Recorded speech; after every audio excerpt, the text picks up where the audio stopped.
al doctor Santos Benítez Burgos, presidente de la Comisión de Capacitación de Magistrados del Área Penal de la Corte Superior de Justicia del Callao. También nuestro saludo especial para nuestro invitado especial, el doctor Alonso Raúl Peña Cabrera, fiscal titular de la Sexta Fiscalía Provincial Civil de Lima. También saludamos a los señores magistrados, trabajadores, trabajadoras y todo el público que nos ve a través de las redes sociales. Bueno, para poder iniciar ya esta conferencia virtual, vamos a escuchar al doctor Santos Benítez Burgos, presidente de la Comisión de Capacitación de Magistrados del Área Penal, quien tiene a su cargo las palabras de bienvenida. Adelante, doctor. Muchas gracias, Gino. En principio, buenas tardes con nuestro invitado, el doctor Alonso Peña Cabrera Freile. Más bien agradeciéndole por anticipado su aceptación y concurrencia ante la invitación de la comisión, que me digno en presidir por encargo de la presidencia de la Corte Superior de Justicia del Callao, la doctora Teresa Sotobordo, y a los participantes que han tenido la amabilidad de conectarse y participar de esta capacitación que brinda la comisión. En principio, agradecerles también por su participación. Como es sabido, el tema que nos va a tratar el doctor Alonso Raúl Peña Cabrera Freile es el intercrímenes en el Código Penal, la penalización de los actos preparatorios, un tema muy interesante e importante también para la formación tanto de los trabajadores, así como del personal jurisdiccional y de los invitados también, como son abogados y que están participando en la misma. En ese sentido, para iniciar ya con la disertación del ponente, doy la bienvenida al doctor Alonso Raúl Peña Cabrera Freile y agradeciéndolo por anticipado su exposición que va a hacer en esta tarde. Bienvenido, doctor, y muchas gracias por su aceptación a la invitación de la Corte. Gracias, doctor Roger Benítez, un gusto. Muchas gracias, doctor Santos Benítez, por las palabras de bienvenida. Y tal como lo ha manifestado, a continuación vamos a presentar a nuestro invitado especial el día de hoy, el doctor Alonso Raúl Peña Cabrera Freire. Él es el doctor en Derecho de la Universidad Nacional de Piura, magíster en Ciencias Penales de la Universidad Nacional Mayor de San Marcos, catedrático universitario en la Universidad Mayor de San Marcos y otras universidades públicas y privadas. Además, tiene un máster en Derecho Penal Constitucional por la Universidad de Jaén, España. Doctor honoris causa de la Universidad Nacional de Piura, honoris causa en la Universidad Hermilio Valdizán de Huánuco y de la Amazonía de Loreto. Además es autor de diversas obras de derecho penal, parte general y parte especial, miembro de la Comisión de Derecho Penal del Colegio de Abogados de Lima, y además es catedrático en posgrado en la Universidad Particular San Martín de Porres y fiscal también de la Sexta Fiscalía Provincial Civil de Lima. Queremos saludar y darle la más cordial bienvenida al doctor Alonso Raúl Peña Cabrera. El tema que nos presenta, el iter criminis en el Código Penal, la penalización de los actos preparatorios. Bienvenido, doctor, y estamos prestos a su exposición. Adelante. Gracias, doctor Gino Villafuerte. Espero que me estén escuchando bien y también visualizando. Pues me hizo un gusto estar en una capacitación de una corte tan importante en el Perú como la del Callao, al cual tengo varios conocidos y amigos por allá, y desde ya los saludo a todos. Hay algo importante que debo decir antes de, ¿no? No es usual hacer un análisis del iter criminis en las capacitaciones del derecho penal, y no creo que porque no sea un capítulo importante, sino que a veces creo que el abordaje se ha centrado un poco más o focalizado en autoría y participación, imputación objetiva, subjetiva, causa y justificación y todo lo que comprende esa tremenda categoría dogmática del reproche personal de culpabilidad.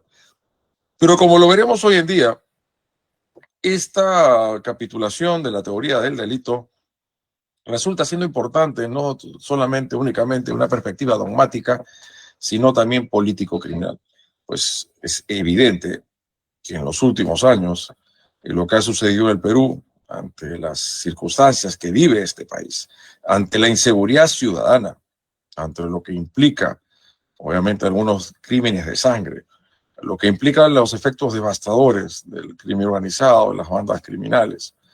O sea, tuvo una situación criminológica bastante variopinta, muy compleja, y es evidente que siempre en estos casos el legislador, y esto ha sido después, a los pocos años que se sancionó este Código Penal 91, estamos hablando hace 33 años, un código bastante parchado, bastante modificado y desnaturalizado y asistematizado por ciertas circunstancias que vamos a ver si los menciono el día de hoy.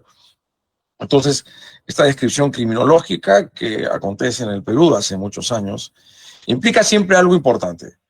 Implica un mayor adelantamiento de las barreras de intervención del ius punindi estatal, y cual supone que siempre tiene que estar de marco de los principios y valores de un Estado social y democrático de derecho, conforme creo que se desprende el artículo 43 de la Constitución Política del Estado. Cuando se sanciona el Código Penal del 91, y uno revisa la exposición de motivos de este Código Penal, y de acuerdo, yo voy a concatenarlo con el artículo 4 del título preliminar del Código Penal, se decía lo siguiente, ¿no?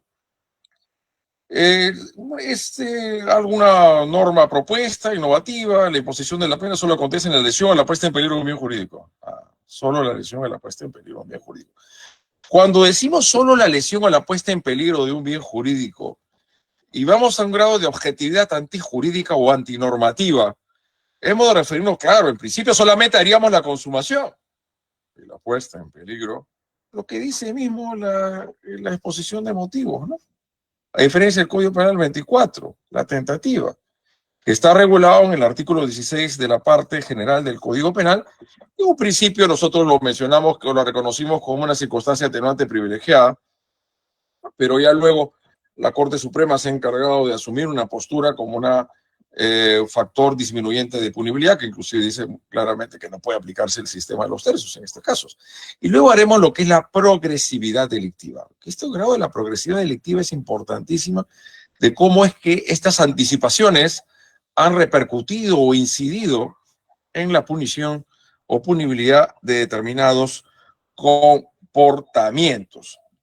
Si esto es así, entonces nos quedaríamos solamente con la consumación y con la tentativa. Luego vamos a ver el tema de las diapositivas, pero es evidente que inclusive ya con el inicio de la sanción del Código Penal en 1991, se fueron tipificando algunos comportamientos delictivos que no propiamente implican una efectiva lesión a un bien jurídico o una puesta en peligro concreta de un interés jurídico que se encuentra tutelado en la ley penal.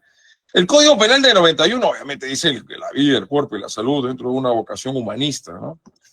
Los bienes jurídicos fundamentales más preciados del individuo y dentro del listado de valores que se encuentran compaginados en la Constitución Política del Estado.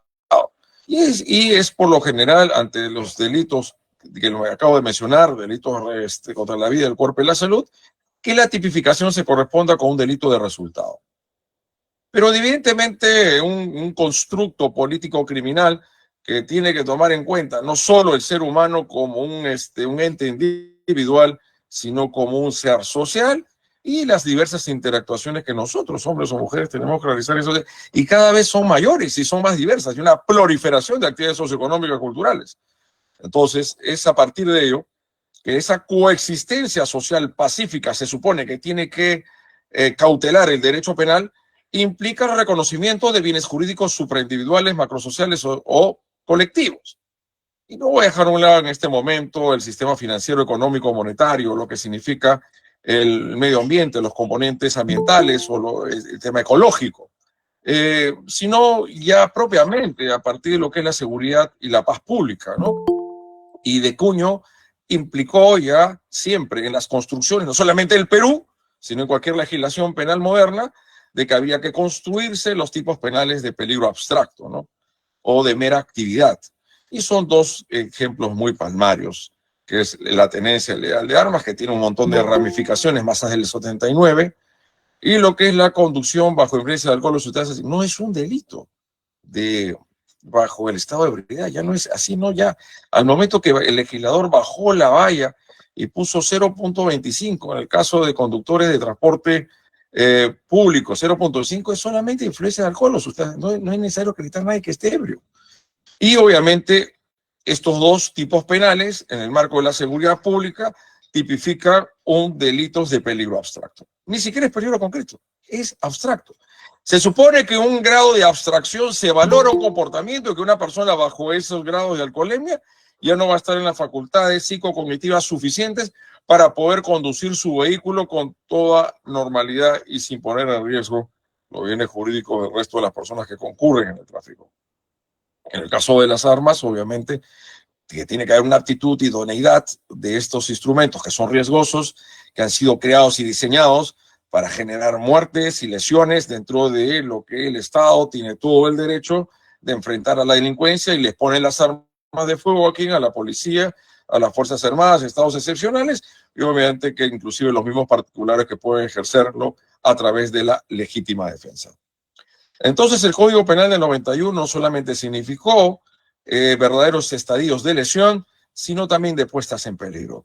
Más allá de puestas en peligro concreto, como es la omisión de socorro o abandono de posesión de personas en peligro, sino ya esos tipos penales que les acabo de mencionar. Bajo tal ámbito preliminar que quería yo comentarles a ustedes, es evidente que el iter criminis responde a tres aspectos. Y veremos que el iter criminis tiene incidencia con autoría y participación, y tiene incidencia también en la tipificación.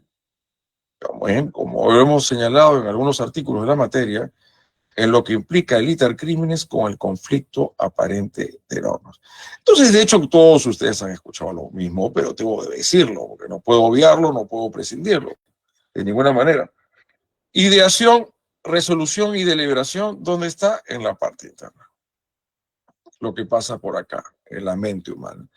Y de hecho, el Código Penal de 1991 se afincó sobre un derecho penal del acto por una culpabilidad por el acto. Las ideas no delinquen, pues. Cogitaciones, pues no es por patito, lo hicieron hace mucho tiempo.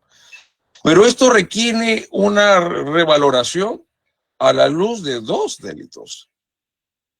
Apología al delito y apología al terrorismo. 316, 316A, que inclusive el decreto ley 25475 del año 1992, que procedió a la tipificación de los delitos de terrorismo y el procesamiento, investigación y juzgamiento de estos delitos. Esto es en el año 92, al año que se sanciona el Código Penal del 91. Porque cuando recién entra en vigencia el Código Penal de 1991, los delitos de terrorismo, ¿dónde están? Contra la seguridad y la tranquilidad pública o la paz pública. Bien jurídico, macrosocial, superindividual, colectivo. Pero a raíz de tener un combate más eficaz, más enérgico, más retributivo frente a estas conductas tan nocivas que nos afectaron mucho en la década de los principios de los 90 y fines de los 80, se sanciona ese decreto ley, obviamente en el marco de un gobierno que hace un quiebre constitucional, que aún, así debo decirlo, aún se encuentra vigente. El decreto ley 25475 y en el artículo 7º regulaba lo que es el delito de apología al terrorismo, que en su momento el Tribunal Constitucional lo declaró inconstitucional, una demanda que se dieron. Una vez que el Perú recobra su institucionalidad democrática, se interponen diversas demandas de inconstitucionalidad y en ese caso el TC declara la inconstitucionalidad del decreto ley 254 con respecto al artículo 7º, creo, el delito de apología al terrorismo. No obstante, cuando hay una reforma en el año 2016 con una suerte de reintroducción de la figura de la apología, pues no sé si podemos pasar la diapositiva, por favor, del delito de apología al delito y lo que es a la apología al terrorismo, obviamente marcado dentro de ciertos parámetros muy rigurosos que el Tribunal Constitucional señaló luego. Está bien, creo que la democracia, la paz y la seguridad pública tienen que defenderse. Siempre y cuando acá no vamos a afectar la libertad de expresión y el derecho a la libre opinión, esto debe significar la alabanza y la añoranza hacia actos que una persona ya ha sido condenada por delito de terrorismo, cualquiera del artículo 2 del decreto ley 25475. La alabanza, añoranza, ese es el discurso apologético que pueda significar una suerte de contagio, que más personas quieran finalmente incorporarse a estas organizaciones criminales. Obviamente, a pesar que la ley 30.077, el artículo 2, 3, no incluye el terrorismo, porque pareciese que fue llevado a móviles más económicos, es evidente que estas organizaciones subversivas y terroristas son verdaderos aparatos criminales. No en vano se aplicó en estos casos de Sendero Luminoso y el MRTA la autoría inmediata en estructuras organizativas de poder. Bueno, les acabo de mencionar cómo estamos concatenando lo que se hablaba de la ideación, resolución y deliberación, propiamente lo que es la apología al delito y a la apología y al terrorismo. Obviamente, después de ello es que ingresamos a los actos preparatorios para ingresar a los actos ejecutivos. Hablan algunos de tentativa acabado, inacabada, no le ha metido suficiente veneno para poder provocar la muerte de la persona, es inacabada. Acabada es cuando ya hiciste todas las dosis de veneno suficiente para que poder provocar la lesión al bien jurídico tutelado. Esto es para provocar la muerte de una persona. Entonces, lo interno, lo que decía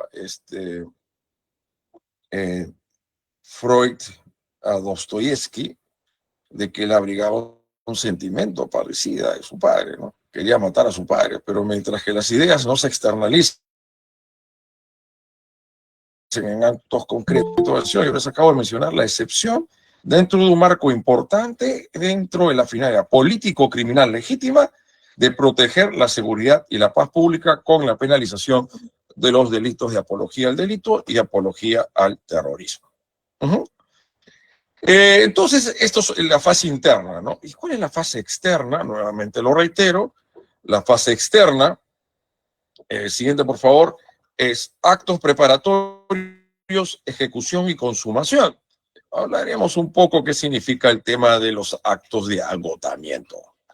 Y cuando yo escucho el tema del agotamiento, me recuerdo y me remito mucho al segundo acuerdo plenario de la Corte Suprema sobre el delito de lavado de activos. Otrora impune, decía, a lo que significa el autolavado.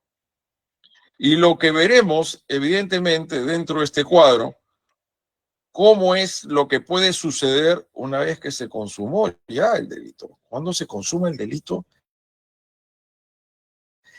Definir entre la tentativa y la consumación, al margen de decir que algunos delitos, y obviamente el de peligro abstracto, como la conducción bajo influencia de alcohol o sustancias psicotrópicas, o asimismo como la tenencia ilegal de armas, podemos encontrar actos ejecutivos. Muy complicado este asunto, muy complicado. Entonces se habla que la ideación, la deliberación y la resolución es la parte interna, y la fase externa, actos preparatorios, ejecutivos y consumación, y se habla del agotamiento, como bien se dice, creo que siguiendo a Prado Saldarriaga, otrora impune.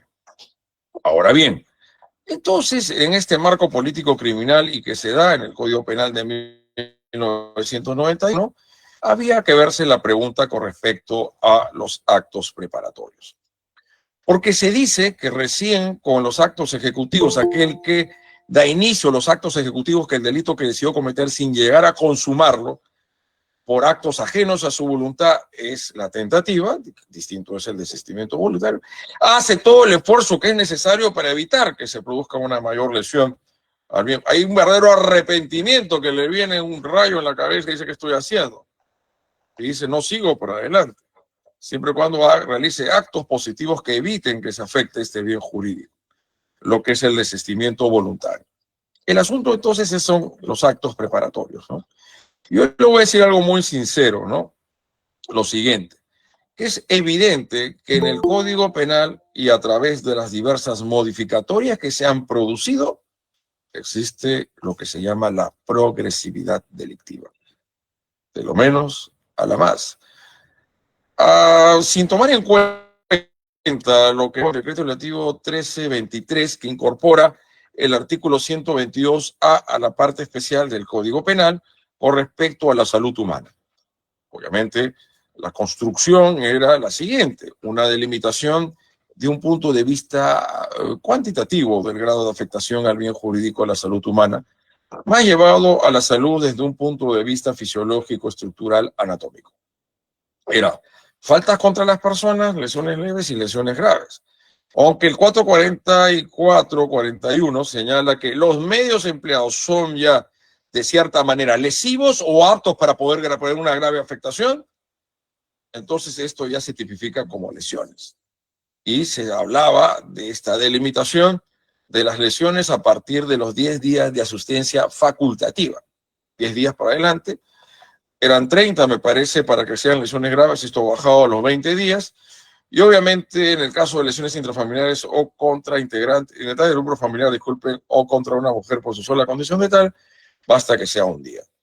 Esto, todo lo que antes eran faltas, ahorita no es el caso, ponemos a debatir, a discutir si estamos o no de acuerdo de ello. Antes eran faltas, ahora constituyen delito bajo el marco legal, bajo los alcances normativos del artículo 122b de la parte especial del Código Penal. Estos son los estadios de lesión, obviamente, con respecto al delito de lesiones. Sin embargo, yo les mencioné antes que podemos entrar en una suerte de una frontera no muy fácil de distinguir entre un delito y otro.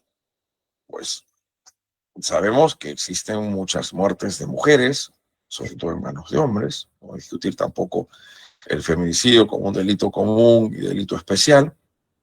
En el ámbito de la pandemia, recuerdo los ataques de la criminalidad en el Ministerio Público, aquel entonces dirigido por el amigo Juan, no me acuerdo ahorita su apellido, sacó a relucir una estadística bastante alarmante en cuanto a muertes, pero obviamente habían que ser investigadas para determinar responsabilidades a sus autores, sus perpetradores, pero también a algunas personas, a algunas mujeres, disculpen, que no habían muerto, ¿no? Esto es que se habría generado un acto de lesión sobre ella, pero por ciertas circunstancias no muere. Obviamente, si muere después de una semana, 2 semanas, ahí aplicamos criterios de imputación objetiva porque son los resultados tardíos o sobrevinientes, y es ahí donde los criterios de imputación objetiva marcamos si es que la muerte es realmente resultado de la conducta atribuible al agente, al encausado, al inculpado, igual se le puede punir por el delito de homicidio, asesinato, sicariato o parricidio, homicidio simple consumado. No es necesario que el resultado se dé de manera inmediata. El problema está en que se muera después de la resolución, en primera instancia, o cuando ya están en los debates en el juicio oral. Pero el asunto está que cuando no muere la persona, por otro lado tenemos, entonces sería una tentativa, ¿no? Lógico que ustedes saben claramente, no les voy a decir nada nuevo, que no hay tentativa en los delitos culposos. Había una casación 912-2016 San Martín, quedó en claro que le pusieron lesiones graves seguidas de muerte, que es un delito preterintencional. El sujeto había sobrepasado la velocidad, había sido totalmente imprudente, negligente, producto de ello hace una mala maniobra, cae a choca, no sé si embiste otro vehículo, muere el copiloto, y hay una pésima tipificación del representante del Ministerio Público en aquel caso, en causa, o no, disculpen, creo que hay una desvinculación de parte del juez y le pone lesiones graves seguidas de muerte. Cuando obviamente solamente había una infracción del deber de cuidado que genera un riesgo no permitido, y en este caso este vehículo de transporte privado, pues esta persona, este conductor, a lo que realmente había generado, porque todavía no había muerto, eran lesiones culposas graves y no eran lesiones graves seguidas de muerte. Porque las lesiones graves seguidas de muerte, la persona ejerce una violencia directa a lesionar. Esta persona no tuvo direccionamiento volitivo dirigido, encaminado a lesionar a nadie.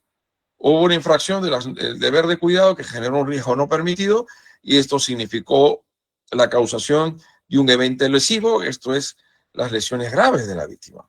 Entonces eran lesiones culposas graves y no lesiones graves seguidas de muerte, que es la preterintencionalidad, que es la tentativa de un delito doloso de lesión en concurso ideal por un delito culposo por el resultado. La primera expresión que se dio en el Código Penal del delito preterintencional es las lesiones graves o las lesiones graves seguidas de muerte. Entonces, vamos a ver, ¿no? Entonces estábamos entre la consumación de un delito y la tentativa. Y esto implica conflicto aparente de normas, el quehacer cotidiano que puede existir en nuestro sistema de justicia, de encontrar a una persona que está denunciando una muerte, la tentativa, pero realmente hay que ir a cubrir los elementos propiamente de evidencias que nos pueda llevar cuál fue la voluntad de este sujeto. Fue un caso interesante y fue casación, me parece. Entonces yo creo que el Ministerio Público debe buscar una buena punición, pero sin forzar las cosas. Sabemos que el Código Procesal Penal permite las tipificaciones alternativas o subsidiarias. Entonces hubo un tema de tipificación entre el delito de lesiones intrafamiliares del 122B con el 108B en grado de tentativa.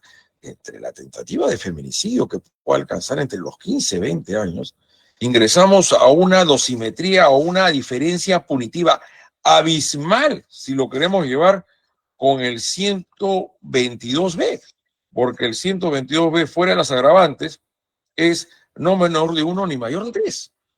Entonces, quieren ir a la tentativa de feminicidio. En su momento hay una desvinculación muy correcta de parte de la sala y dice, no, que no puede haber tentativa de feminicidio si no son lesiones intrafamiliares. La Fiscalía interpuso recurso de casación y esto fue confirmado porque la Corte Suprema, analizando las evidencias, obviamente no es una tercera instancia, era lógico y palmario que a través de la forma como se había cometido los hechos, solamente le empujó, creo, o un pequeño arañón o algo, no podía deducirse, inferirse una tentativa de feminicidio, era un absurdo. Y ya por el tiempo transcurrido, al fin y al cabo se prescribió la acción penal y ahí nomás quedó el asunto. Entonces, entre esas tipificaciones alternativas o subsidiarias que el Código Procesal Penal le permite a la Fiscalía, del 336 o el 349 a la formalización de la investigación preparatoria o en su requerimiento acusatorio, y obviamente eso es un conflicto aparente de normas, y creo que los jueces y las juezas tienen que hacer un control de legalidad el más riguroso posible, del nullo crimen, nullo poine sine praevia. Así también puede darse entre una tentativa de violación sexual con actos contra el pudor, y la Corte Suprema ha tenido consideraciones por un lado y el otro. Siguiente, por favor. Por un lado, dice, ay, ¿qué cosa? ¿Cómo van a decir que hay actos contra el pudor a un niño? En una casación 1717-2017 de Arequipa, la declaración única de la víctima en Cámara Gesell, nosotros hemos sostenido en los últimos tiempos que niños y adolescentes también pueden ser sujetos activos, sujetos pasivos de violación sexual y actos contra el pudor. Por eso hemos llegado a una inferencia muy interesante. No necesariamente el que accede carnalmente a otro es el autor del delito. En la declaración única de la víctima en Cámara Gesell y otras evidencias era claro que este sujeto, su propio maestro, lo había obligado a que le chupe el miembro viril, una succión del miembro viril. A pesar de eso, que se le había punido en principio, y vaya que solamente creo que fue por 30 o 35 años, entre 30 y 35 años por el delito de violación sexual, porque sabemos que en el año 2004 se reforman los artículos de delitos sexuales y de cierta manera hay una suerte de reflejo en lo que el 179 del Código Penal Español señalaba de lo que es el delito de agresiones sexuales, en que el acceso carnal sexual no solamente puede ser miembro viril, sino también puede ser parte del cuerpo, otros objetos. Este chico le habían obligado a realizar el sexo oral. Hay felación activa y pasiva, en este caso es activa, porque pasiva podría ser que este desgraciado le succione el miembro viril al niño o adolescente. Sabemos que los menores de 14 no tienen libertad, sino intangibilidad sexual. Y la Corte Suprema realizó un análisis bastante concienzudo y llegó a la conclusión de que acá no había ningún tipo de actos contra el pudor, donde lastimosamente una sala de Arequipa lo desvinculó de la violación a los actos contra el pudor, y con eso le rebajó bastante la pena. Lo que hizo la Corte Suprema fue reivindicar la sentencia de primera instancia, y ¿cuánto le impuso? Pena de cadena perpetua. Sabemos que el artículo 173 de la parte especial del Código Penal, luego de la reforma de la ley 3838 de agosto del 2018, significó la imposición, la inclusión de la pena de cadena perpetua a todo acceso carnal a menores de 14, que es llamado como violación presunta. Y también ha habido contrario censo del otro lado, de que se ha tipificado y sancionado como tentativa de violación sexual, y luego de la valoración de cómo es que se han desarrollado los hechos y un tema de subsunción típica, era evidente que no había ninguna propuesta volitiva, un designio criminal dirigido a ultrajar sexualmente a la víctima o víctima, sino era solamente actos contra el pudor. Puede ser a favor o en contra. El asunto es, cuando me refiero a los intereses del procesado, al imputado, al sentenciado, el asunto es que hay que concatenar tanto el principio de legalidad, saber tipificar correctamente, y conforme las evidencias que luego se convierten en pruebas para que ir a cada uno de la probática y los elementos constitutivos del tipo. Porque si ustedes revisan el 176 y el 176A, dice, el que realiza tocamientos, frotamientos, rozamientos u otros, se obliga a hace que le realicen a él o a un tercero o autotocamientos, sin tener el propósito de tener el acceso carnal. El propósito del acceso carnal sexual es elemento subjetivo de naturaleza trascendente ajeno al dolo. Ese es en positivo. El otro es en negativo, que no haya sido la voluntad de este sujeto accederlo carnalmente. Pero lógicamente, de años atrás vi, y estaba la declaración tanto de la víctima como de su hermanita, y el tipo estaba ya con la espada desenvainada, a punto de que, ya saben a qué me refiero, ¿no? De acceder carnalmente a la víctima. Entonces, ¿cómo esto se podía decir que era actos contra el pudor? Obviamente la defensa, en algunos casos, no solamente vas a pretender o sostener la absolución de su defendido, sino en algunos casos que la calificación sea la más benigna posible. Es lógico que la sanción por delito de actos contra el pudor es mucho menor que el delito de tentativa de violación sexual. Vamos a ver otros delitos también, ¿no? Cómo vamos a identificar la punición de ciertos actos preparatorios que tienen que ver entre uno y otro. La ideación, deliberación, sopesa ventajas, resolución. Más o menos, Lucy, es el presupuesto todo hecho lo siguiente, por favor. A ver, el Código Penal de 1991, y creo, no sé si equivocarme o no quiero ser restrictivo o restringido en el análisis, pero de actos preparatorios propiamente solamente se advertían los siguientes: la tenencia y posesión de instrumentos para falsificar monedas y billetes, y por otro lado, ese delito de la conspiración a la rebelión o a la sedición. Claro, ustedes me dirán, pero señor expositor, solamente con respecto a la rebelión y la sedición, usted, señor expositor, está dejando de lado la conspiración al sicariato, del 108 de conspiración y proposición. E inclusive el tema de la conspiración, hay algunos que han llevado a decir que va más allá de actos preparatorios. Y disculpen, sorry. En el momento que entre en vigencia el Código Penal de 1991, me parece, si me equivoco, me corrigen, y yo mismo lo hago, en el último párrafo se sancionó lo siguiente: estaba dejando de lado más importante, esto estaba mal. El que toma parte en una conspiración de dos o más personas para promover, favorecer o facilitar el tráfico ilícito. El último párrafo del 296 de la parte especial del Código Penal manifiesta o expresa una anticipación de cualesquiera que están en los 1, 2 y 3 párrafos. Porque el 296 tiene 4 párrafos. La conspiración al tráfico ilícito de drogas está en el último párrafo. Este se aplica siempre y cuando no se realice en grado de ejecución ni la promoción o favorecimiento con actos típicos de tráfico o posesión de drogas que ya están directas a ser comercializadas. Esto es lo que es el traslado de la sustancia prohibida, que es propiamente el objeto material del delito. En el tema de la conspiración a delinquir, algunos otros códigos penales, no sé si propiamente el español, o el argentino, el chileno, algunos optaron por colocar la conspiración en la parte general. La conspiración y la proposición a delinquir. El legislador peruano de 1991 fue de la opción de colocarlo directamente en la parte especial. Reformulo mi descripción del estado de las cosas. Que teníamos la conspiración a la rebelión y la sedición, vamos a ver caso Castillo, la rebelión y la conspiración al tráfico ilícito de drogas, y claro, una cuestión distinta es la posesión de monedas, disculpen, instrumentos, de máquinas para elaborar y para falsificar monedas y billetes. Entonces es una cuestión distinta que obviamente yo les quería mencionar a ustedes, ¿no? En el caso de la conspiración, en lo que hace alusión es de dos o más personas, distinto a la organización delinquir a 317, que se requiere 3 o más. La policía interviene a 3 o 4 personas que están portando consigo sustancias psicotrópicas. Las incauta, pero en vez de ponerlos a disposición del Ministerio Público, ellos se lo llevan para sí mismos y están ya pensando meterlas al mercado, esto es, a comercializar. Al momento que estas personas ya tienen en posesión de la sustancia prohibida, del objeto material del delito, y ya tienen una proyección de realizar cualquiera de los actos típicos que se describen en los párrafos 1, 2 y 3 del 296, estamos ante una conspiración al tráfico ilícito de drogas. En el ámbito de autoría y participación, ¿cómo se le llamó? Coautoría anticipada.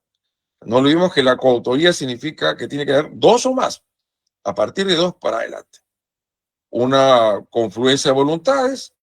El concierto criminal puede ser implícito o puede ser explícito, hay coautoría anónima, y puede haber coautoría tanto en la etapa ejecutiva como en la etapa no ejecutiva, y hay un desarrollo muy importante, nosotros lo hemos mencionado, el caso de Tarahumara en Andahuaylazo, y muchos otros casos de organizaciones o estructuras criminales en los cuales no se puede aplicar la autoría mediante en estructuras organizativas de poder. Entonces se ha entendido a la conspiración como una coautoría anticipada. Interesante lo que vimos hace un par de años atrás en San Marcos, estaba enseñando yo también en esta universidad, y en una tesis se habló de la imposibilidad de aplicar las agravantes del 297 al último párrafo del 296, por algo muy claro. Para aplicar las agravantes del 297 en estas ¿cuáles son las más usuales? ¿Cuáles son las más concurridas? De 3 o más, integrante de una organización criminal, o el que este sujeto vende alrededor de centros educativos. Creo, y obviamente en mérito a la cantidad y la sustancia prohibida del objeto material del delito. Y resulta, siguiente por favor, bastante lógico, porque para que haya un agravante tiene que darse el tipo base. Entonces acá no podemos hablar, evidentemente, de que haya un grado de mínimamente de ejecución, sino en la conspiración hay una bastante anticipación de las barreras de intervención del ius puniendi estatal. Por lo tanto, en el caso de las agravantes del 297, tiene que darse sobre la base de los tres primeros párrafos del 296. No puede ir la conspiración finalmente con agravante. Resulta discutible el caso de la cantidad, ¿no? Porque lógicamente a estas personas ya se le encuentra con una cantidad bastante, pero ahí ingresaríamos entre la distinción entre la posesión de la droga con el acto, con la coautoría anticipada, que es la conspiración al tráfico ilícito de drogas. Creo que ahí tal vez todavía ni siquiera podemos estar ante una posesión, sino ante una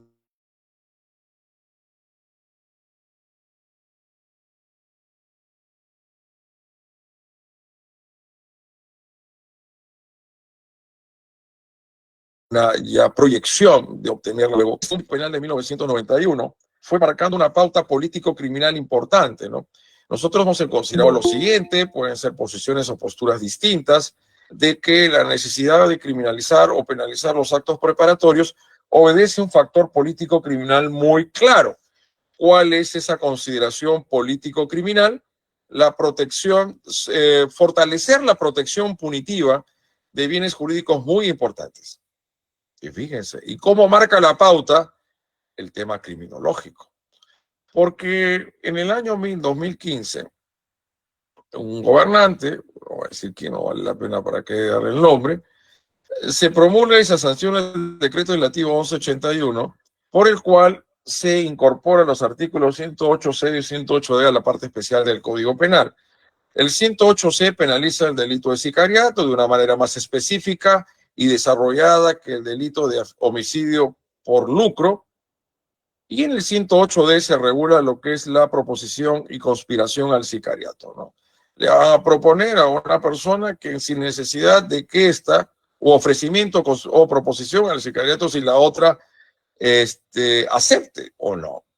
Es un acto de proposición u ofrecimiento. Obviamente aquí en el sicariato, a las personas que ejecutan estos actos delictivos, aquí sabemos todos nosotros, y creo que hay algo al respecto en el Callao, estos llamados sicarios, ¿no? Pero hasta el momento, esto fue sancionado en el año 2015, 5+4 han pasado 9 años, yo no he visto ejecutorias sobre conspiración. ¿Por qué?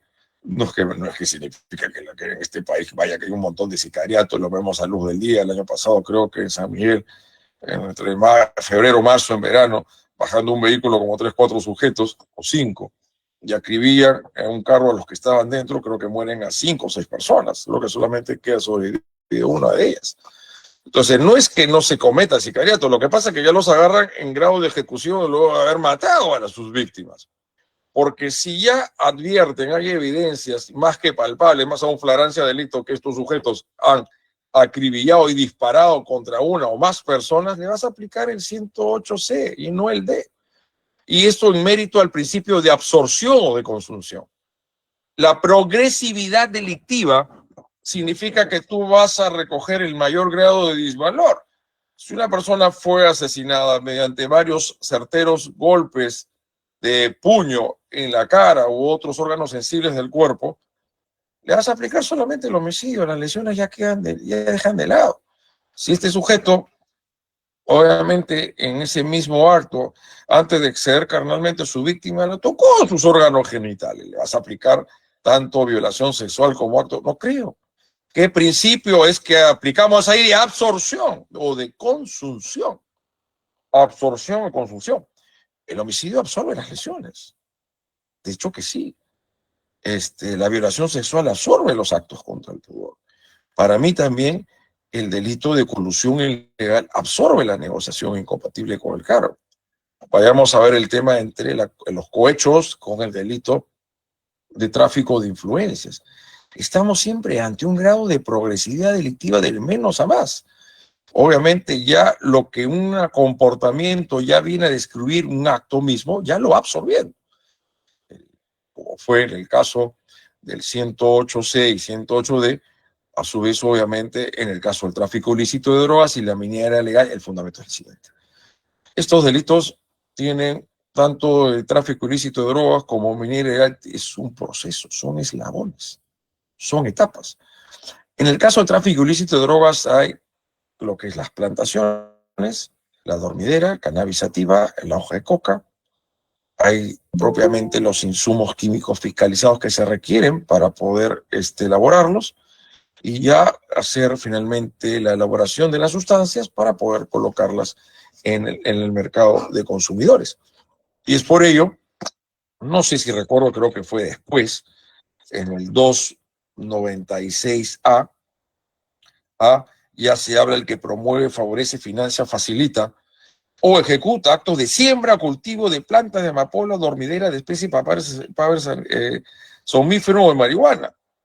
Este 296A no significa penalización de actos preparados. 296B, el que importa, exporta, fabrica, produce, prepara, elabora, adquiere, vende de cualquier modo, transfiere insumos químicos o productos fiscalizados o hace un indebido para ser destinados para un elemento subjetivo de naturaleza trascendente ajeno al dolo.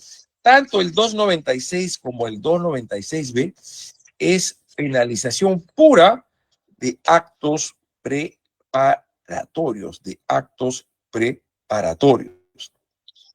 En el caso del delito de minería ilegal, dicen muchos ahora, hay varias estadísticas al respecto que le está desplazando al tráfico ilícito de drogas por la enorme rentabilidad que está generando a quienes se dedican a esta ilícita actividad, muy ligada a la prostitución y a la explotación sexual, que inclusive yo me sigo pensando por el decreto legislativo 1106 que deroga la ley 27665, que fue el 2002 y la otra del año 2011-2012, que dice ley de lucha frente al lavado de activos y el crimen organizado y la minería ilegal. Pero yo reviso el decreto legislativo 1106, no tiene nada que ver con la minería legal, al margen que se pueda aplicar los actos de investigación, actos especiales de investigación o lo que es, no sé, podría decir, cooperación judicial internacional, ¿no? Y en el 307 de los delitos de minería ilegal dice que infringiendo las leyes y reglamentos, no se olviden que esta es una ley penal en blanco. Cuando el disvalor del contenido del comportamiento penalizado no lo puede usted complementar a pura percepción de la ley penal y tiene que recurrir a una norma extrapenal, se llama una ley penal en blanco. Vende, distribuye, comercializa, transporta, importa, posee o almacena insumos con el propósito de destinar dichos bienes a la comisión de delito de minería ilegal. El 307E también supone penalización de actos preparatorios como el 296A y el 296B, los primeros con respecto, siguiente por favor, al tráfico ilícito de drogas y el otro con respecto al delito de minería ilegal. A ver, delitos de corrupción de funcionarios a partir del artículo 376 de la parte especial del Código Penal. Delitos funcionariales, bueno, acá hablamos entre la fase interna y la fase externa, ¿no? Son delitos especiales propios, dice la posición mayoritaria, que se trata de delitos de infracción de deber. Yo no estoy muy convencido de ello. Creo que es una persona que se ha revestido de una función especial, que puede acceder a material y normativamente a una institución y con eso tener disposición sobre el objeto material del delito. Llévese esto al caso del delito peculado, caudales o efectos, el 387 de la parte especial del Código Penal. En esta intención de poder anticiparse ante los actos de corrupción, de cohechos activos y pasivos, mal dicho, cohechos pasivos de los funcionarios y cohechos activos de los particulares, porque vaya a pensar que el funcionario es un actor pasivo en las negociaciones ilícitas que se realizan en esta suerte de comercialización del cargo, lo que obviamente esto no es así. Entonces se dijo lo siguiente, creo que el artículo de delito, artículo 400 de la parte especial del Código Penal, no estoy muy seguro si hubo una ley antes de que sancione el Código Penal de 1991 que incorporase el delito de tráfico de influencias. No estoy muy seguro de ello.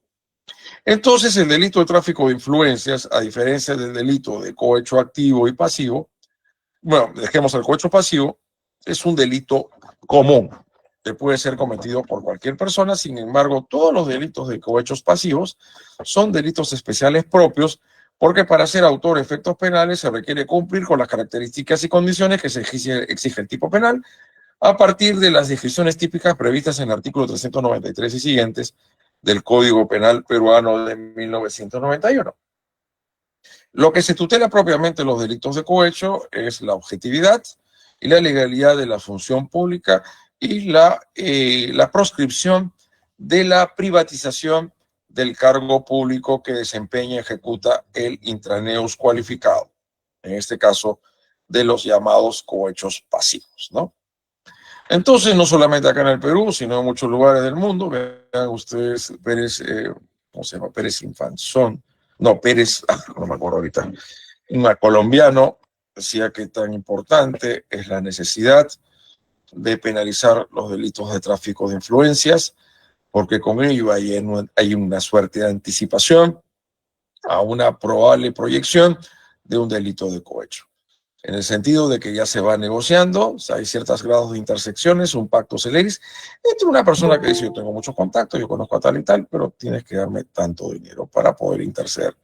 Como ven, ustedes lo ven en el artículo 400 de la parte especial del Código Penal, que tipifica el delito de tráfico de influencias, dice, el que solicita, recibe, prebendas, coimas o cualquier otra ventaja para interceder ante un funcionario público que está conociendo un caso judicial administrativo o que lo va a conocer, caso judicial o administrativo. Entonces, no es que acaso es una anticipación la tipificación del delito de tráfico de influencias, no significa la penalización de un acto preparatorio y de propiamente un delito de cohecho. Yo creo que sí lo es. Que necesariamente luego del tráfico se vaya a producir el cohecho es otro asunto, porque puede ser que reciba el dinero y no interceda ante nadie, y sí intercede, pero ahí nomás. Esto es, no le ofrece nada al juez o al fiscal o cualquier funcionario. Le dice, esto está bien, esto tiene, bueno, yo creo que hay un buen camino que tú resuelvas de esta manera, le dice el bendito de fumo, lo que es el traficante de influencias. Pero a este juez o fiscal o otro funcionario no le entrega ni un pepino de dinero. Y si no hay coima, no hay dádiva, no hay soborno, como dicen en palabras de Fidel Rojas Vargas, no puede haber cohecho. Así de fácil. Otra cuestión es la factibilidad de un delito de abuso de autoridad. Entonces se da el delito de tráfico de influencias como una anticipación de las barras de intervención del derecho penal cuando se criminalizan propiamente los delitos de cohecho pasivo. Al margen que obviamente el delito de tráfico de influencias es un delito de participación necesaria, como no todas, pero varias de las modalidades típicas de los delitos de cohecho. Entonces, eso fue con respecto al delito de tráfico de influencias y su vinculación con el delito de cohecho. A ver, en el año 2000, no sé si 13 o 15, entre esos años, en esta situación que vive el Perú muy complicado, de mucha inseguridad ciudadana, luego hablaremos del 317, de la parte especial del Código Penal, es que se toma la decisión política criminal. No sé si siempre son correctas, yo creo que muchas veces son incorrectas, no son buenas ideas, política criminalmente hablando, en cuanto a las técnicas legislativas que se emplean acá, El 3 se incorpora el artículo 317A, no el B, porque el B es el tema de la banda criminal. El reglaje marcaje. El delito de reglaje marcaje está previsto en el 317A, que también sufrió varias modificaciones. Era alucinante que decía reglaje marcaje para cometer, ¿qué delito me acuerdo? De seducción, no sé qué otras cosas colocaban acá que no tenían el mayor grado de lógica. El 317A, ¿no? El que dice será reprimido con pena privativa de libertad, no menor de 3 ni mayor de 6, el que para cometer o fácil, el que para, siempre ese que para, es un elemento subjetivo de naturaleza trascendente ajeno al dolo. La comisión de cualquiera de los delitos, 106, homicidio simple, 107, parecido, 108, asesinato, 108A, homicidio grabado por la calidad de la víctima, 121, lesiones graves, 52, secuestro, 153, cuidado, 153, antes era el tema, ya no está ahí, la trata de personas, y todo el tema de violaciones sexuales, 175, seducción, entonces van a hacer reglaje para seducir, no tiene nada que ver. 176 actos contra el pudor de menor de 14, 177 que ya no existe, propiamente que la violación sexual seguida de muerte, 185 hurto, 86 hurto agravado, 188 robo simple, 189 y lo que es robo agravado 200, que es el delito de extorsión. Acopia o entrega información, realiza vigilancia o seguimiento, colabora en la ejecución de tales conductas mediante el uso de armas, vehículos, teléfonos u otros instrumentos idóneos. Seguimiento, reglaje, lo hacen muchos, pues, que se dedican a cometer graves ilícitos penales, sobre todo rondando algunos emporios financieros, bancarios u otros, donde se sabe que circula mucho dinero. Entonces lo que hacen es seguir, hacen el reglaje, a efectos de luego ir a lo que ellos realmente que pretenden, a un robo o a una extorsión. Dicho esto, para mí el robo o la extorsión es por lo general lo que viene, y también creo que sí, de hecho, el sicariato, pero acá ni siquiera han puesto el 108C. O sea, van a seguir a su víctima, ¿no? Pongamos un asesinato. Acá vuelvo a reiterar, no han puesto el 108C. Por lo general yo los he llamado los delitos patrimoniales violentos, como el robo y la extorsión, donde hay un seguimiento previo. Hay un seguimiento previo, hay un reglaje, no se requiere matar a nadie, no se requiere lesionar a nadie, simplemente que está dando vueltas y está habiendo un seguimiento mediante seguramente instrumentos con armas de fuego o algún tipo de vehículos, teléfonos u otros instrumentos idóneos. El 317A es el típico caso de la penalización de actos preparatorios. Pero también, yo he visto ya ejecutorias de marcaje. Pero yo les pregunto algo, ¿no? Si ya estos sujetos que han estado arreglando y haciendo marcaje a un empresario o varios empresarios, los han interceptado después de sacar fuerte suma de dinero mediante armas de fuego, amenazándolos, y ya se apropian de sus bienes, ¿aún se puede aplicar el reglaje marcaje o solamente me quedo con el robo o la extorsión? ¿Cuál es la respuesta? Para mí, la correcta, solamente me quedo con el robo o la extorsión. Lógicamente, eso no dice que no pueda tener un rendimiento el delito de reglaje marcaje, que creo que es importante, a efectos de ya finalmente detener en flagrancia, obviamente en flagrancia, a quienes todavía no están interceptando a ningún empresario, a ningún parroquiano, pero ya están haciendo estos actos típicos que se describen en el 317A. Y si realmente tenemos una policía operativa y efectiva para ello, van a agarrar a estas personas cuando están realizando la conducta que se describe en el 317A, y con eso se va a evitar que se llegue a extorsionar o a robar a alguien. Y ustedes saben, resiste una extorsión o un robo, ¿qué va a pasar con él? Lo van a matar o la van a matar. Así es las cosas. El 317A obviamente significa la actitud de idoneidad de poder cometer el delito de robo o extorsión, pues están con armas de juguete. Yo lo creo complicado, ¿no? Al margen que un arma de juguete pueda ser visto como un instrumento idóneo en cuanto a la tipificación del robo a mano armada. Ese es otro asunto, ese es otro kit. Ahora bien, vamos al 317 de la parte especial del Código Penal. El 317 de la parte especial del Código Penal es un principio mal llamado, digo yo, se llamaba asesión ilícita. Yo decía, o sea, asesión ilícita, o sea, hay asesión ilícita hasta delinquir. Pues era un absurdo. Delitos contra la tranquilidad pública y, obviamente, la paz pública, ¿no? El 317, el que promueve, organiza, constituye o integra una organización criminal de 3 o más personas con carácter estable, permanente, indefinido. Vocación de permanencia, de estabilidad, durabilidad, división de roles o funciones, que exista un poder de mando, cierto grado de jerarquías, una cierta logística que les permite realizar varios delitos. Hay que tomarlo en cuenta hoy en día, y yo soy de la posición de que este delito no podemos ceñirlo a un aspecto cuantitativo, por Dios. El cuantitativo me dirían que bastan 3. Si yo diría, entonces, solamente bastan 3 personas que estarían supuestamente involucrados en la comisión de uno o varios delitos, entonces significaría lo siguiente, que toda coautoría del artículo 23 de la parte general del Código Penal sería una organización de delinquir. Yo lo prefiero llamar organización de delinquir.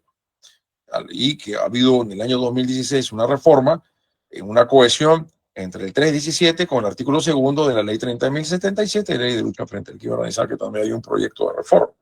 Porque se requiere lo cualitativo, una acción colectiva, conjunta, un acuerdo de voluntades dirigido a cometer hechos punibles, por lo general graves, y ahí nos podríamos generar otra discusión, porque la reforma que se quiere en el Congreso es que tenga que ser necesariamente un delito de 6 para arriba.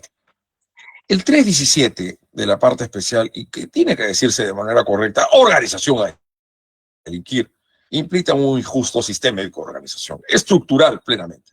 Quienes se cohesionan, quienes se juntan y se acoplan entre sí para conformar una estructura criminal que les permita cometer diversos hechos punibles. Y este es un delito de mera pertenencia. Cuando momentos atrás de esta exposición, ya vamos más o menos acabando, hablamos del decreto ley 25475, ley de lucha frente a lo que era el juzgamiento, procesamiento y sanción y tipificación de los delitos de terrorismo. Hay en ese decreto ley 25475 el delito de pertenencia a una organización criminal, terrorista o subversiva. Es un delito de mera pertenencia. Y tanto ese delito de mera pertenencia como el 317, de cierta manera, a pesar que dice la Corte Suprema que se aplica de manera subsidiaria, Acuerdo Plenario 2019, al margen de ello, es un delito autónomo de los otros delitos que pueda cometerse a través de la organización criminal. ¿Qué digo con ello? Que en el caso del 317 no es necesario acreditar que estos 3 o más personas, siempre y cuando realmente tengan roles o funciones, tengan una estructura, tengan cierto grado de jerarquía, estabilidad, durabilidad y permanencia, hayan cometido per se un delito. No es necesario acreditar ello. Distinto es si usted aplica las agravantes del 297, del 186 o el 189. Creo que también existe el tema del integrante de organización criminal dedicada a cometer esta clase de delitos, me parece en el caso de lavado de activos y no sé también defraudación tributaria o delitos aduaneros, ¿no? Me parece que hay otros más donde también se aplica esta agravante por ser integrante de una organización criminal dedicada a cometer esta clase de delitos. Entonces, a tal efecto, el 317 es realmente autónomo de los delitos que puedan aplicarse a través de la estructura criminal. Por lo tanto, no se requiere acreditar que hayan cometido esos delitos, pero que necesariamente se haya conformado, estructurado esa organización para cometer delitos, no para cometer pecados, para cometer contravenciones, ni nada de eso. Y lógicamente, sin embargo, si nos vamos a los subtipos agravados, por ejemplo, el 189, ahí, o el 186, sí se requiere necesariamente el 297 verificar que estas personas hayan cometido uno o varios delitos per se. Eso sí se requiere verificar. Es un delito de mera pertenencia, importante a decir, que todos responden como autores del 317.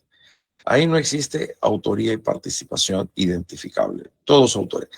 Otra cuestión a decir que los delitos que vayan a cometer, como secuestro, extorsión, asesinato, etcétera, lavado de activos, ahí en los delitos que vayan a cometerse a través de la estructura criminal, sí se pueda diferenciar autores y partícipes. Ahí sí se pueda diferenciar.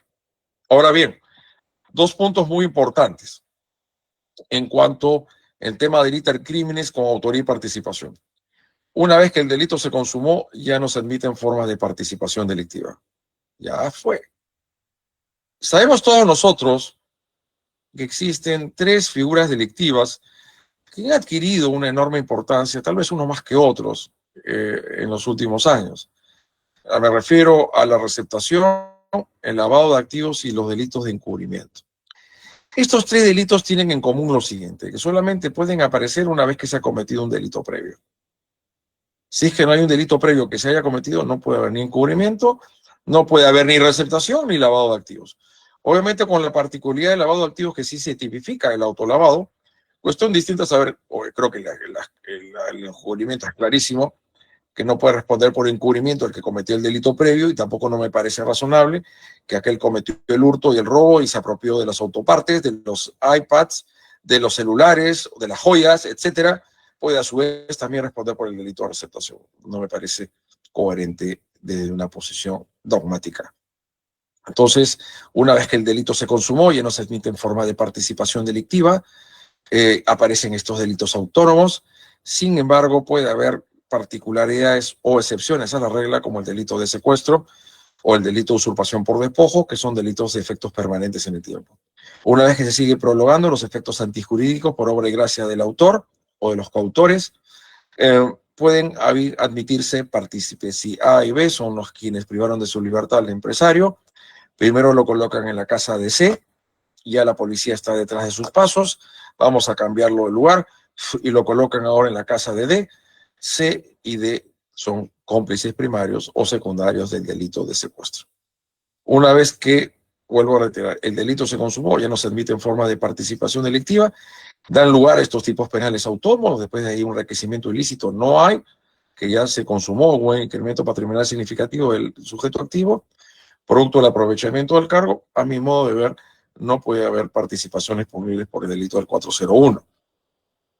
Una vez que el delito se consumó, ya no se admite en forma de participación delictiva. Lo dije antes, y con eso vamos terminando, que para ser autor, por lo general, se requiere intervenir en la etapa ejecutiva del delito, pero esto ya no es así.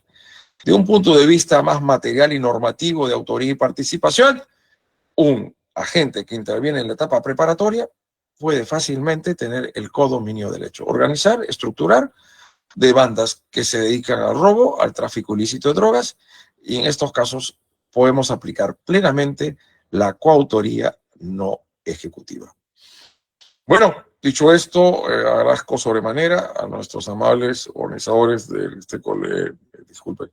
de la Corte del Callao. Espero que lo que se ha dicho acá haya sido de vuestro interés. Sin defecto, tal vez algunas preguntas que se quieran formular. No son las preguntas, ¿no? Puede ser que otras personas piensen distinto o tengan una posición diferenciada a lo que mi persona ha desarrollado el día de hoy, si no me equivoco, 10 de julio de este 2024. Muchas gracias, doctor. Y ahora vamos a abrir las preguntas. En caso alguno de los participantes desee formular alguna de ellas, es momento de poder hacerla.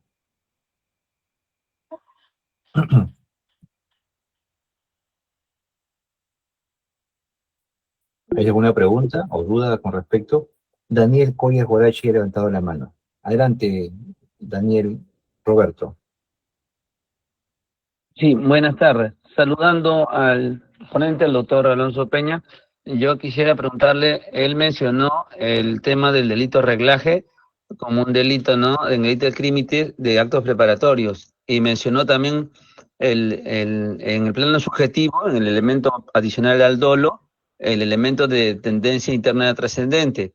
Yo quisiera saber si este elemento nos podría servir a nosotros, operadores de derecho, en el sentido de poder distinguir conductas que no sean constitutivas de reglaje. Me pongo en el ejemplo de un detective privado que tiene por finalidad, pues, descubrir si tal persona es infiel a otra, o también me pongo en el caso de un periodista que hace actos de seguimiento con el fin de obtener una nota, ¿no? Tener una entrevista. Sí, claro. O elaborar una noticia. Claro, ¿cuál es su opinión, doctor? Sí, sabemos pues que la prensa es muy mordaz, es muy seguidora, ¿no? Es muy insistente, si se quiere decir, ¿no? Muy interesante, ¿no? Lógico, porque estas personas están realizando una conducta neutral, al margen de pues, un periodista que está, o estos de la farándula que están atrás de una persona y ya te desestabilizan un poco, puede hacer el delito de acoso personal. Pero este elemento subjetivo de naturaleza trascendente es importantísimo. Por obviamente ese periodista, si le van a intervenir, doctor Coyas, lo que le van a encontrar es una grabadora o le van a encontrar, pues solamente, claro, un celular, pues. Pero dentro de las llamadas se va a hacer con su productora, ya lo tengo a esta persona cerca, o sea, no hay propósito ninguno de delinquir, ninguno de cometer ese delito, sino, como tú bien dices, sacar una nota periodística o el detective privado de saber el seguimiento de esta persona, cuál es el que tiene. Claro, al menos tengamos un poco de cuidado de lo que significa el acoso personal, que se encuentra regulado en el artículo 151A de la parte especial del Código Penal, introducido por el decreto legislativo 1410 de octubre del año 2018. Por eso es importantísimo ese elemento subjetivo de naturaleza trascendente, de que sea para la comisión de los delitos que ahí se describen. Pero sigo pensando, ¿cómo es que han dejado de lado el 108C, el delito de sicariato? Muchas gracias. Muchas gracias, doctor. Muy amable. Muchas gracias. ¿Alguna otra intervención?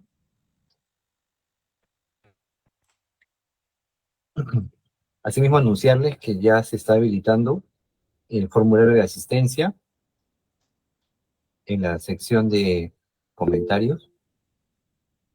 ¿Sí? Durante 5 minutos va a estar activo. En tanto, vamos a seguir con las preguntas.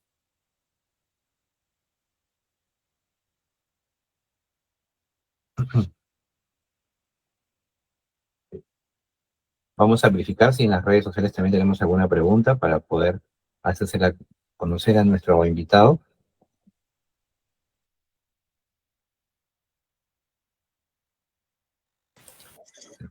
Podemos ver reconocimiento, felicitaciones a nuestro invitado, el doctor Alonso Cabrera. Bueno, no obstante, queremos darle uso de la palabra al doctor Santos Benítez para poder cerrar esta actividad, esta jornada académica. Gracias, Gino. En principio, nuevamente agradecer por la brillante exposición del doctor Alonso Cabrera. No tenía preguntas, únicamente, por favor, Gino, para otorgar el certificado al doctor y también agradeciendo en principio y precisar también que por lo menos con el doctor Alonso hemos inaugurado las exposiciones de manera virtual, porque hemos estado haciendo de manera presencial, sino que tenemos que adecuarnos también a esta nueva forma de capacitación que hemos implementado también en esta Corte del Callao. Gino, por favor, con el certificado para el doctor. Claro que sí, doctor. Bueno, el señor Cristian Arteaga va en este momento a presentarlo en pantalla. ¿Sí?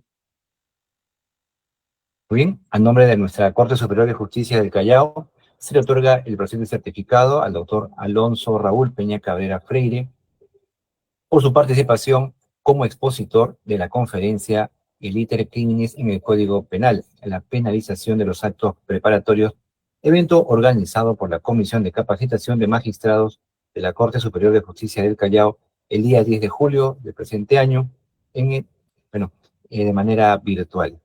Firman el doctor Miguel Ricardo Castañeda Moya, presidente encargado de la Corte, y el doctor Santos Roger Benito Burgos, presidente de la Comisión de Capacitación de Magistrados del Área Penal.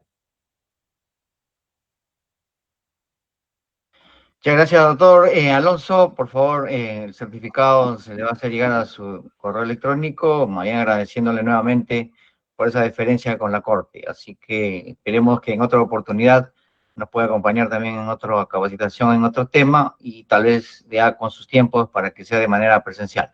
Gracias, doctor. Un gusto. Un fuerte abrazo para todos ustedes. Hasta una próxima oportunidad. Muy agradecido por el certificado. Hasta luego. Muchas gracias. De esta manera concluye esta conferencia dictada por el doctor Alonso Cabrera, y mencionarles que en 3 minutos se estará cerrando la asistencia. Muchas gracias y hasta una siguiente oportunidad.